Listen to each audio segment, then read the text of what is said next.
If I seek re-election, it's because I didn't finish the work I started. But I have realized the deeper I get into certain works, the more complex you realize that this country has put itself into a position that it basically can't even get out of anymore. When you look at the financial position of this country right now, we have a debt of $1.4 billion. Approximately $23,000 per person is owed right now. The problem is this, Arul. You pay $12 million or $15 million a year back on these loans. It'll take you 100 years. So for the next 100 years, we are financially tied to the Dutch. 100 years. We are financially tied to the Dutch. And instead of giving us some grants, they still want to talk about loans.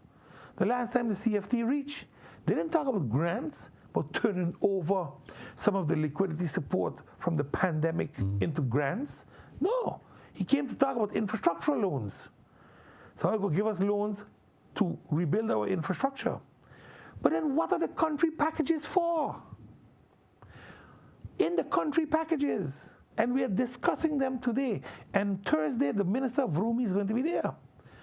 I need to understand, why would I take a loan for infrastructure?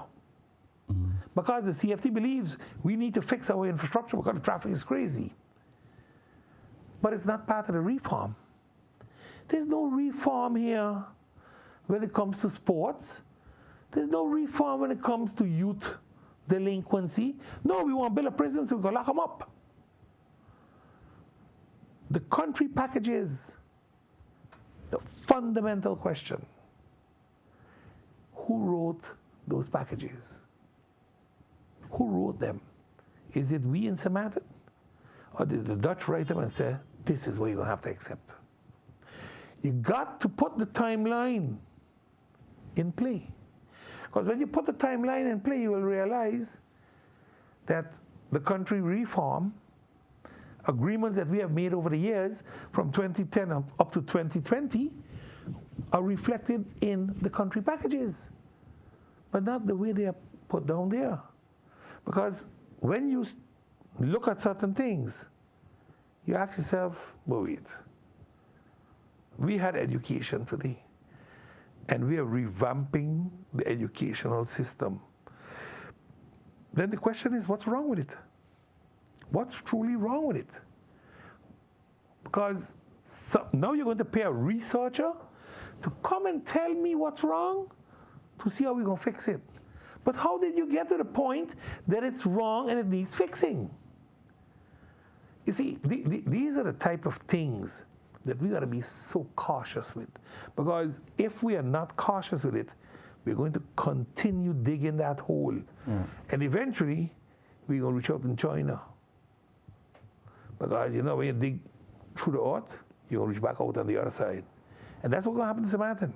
Because we are not reaching a turning point to start saying, okay, I hit rock bottom, I'll start climbing back out. We continuously going down into the abyss. It is as if it's a bottomless pit. Because we are not changing, we're not fixing ourselves. Yes, we are putting a lot of reforms in place. Reforms that, by the way, Arul, we have to pay for out of our budget. We are paying for the reforms, not the Dutch. We are, which is normal because it's our country.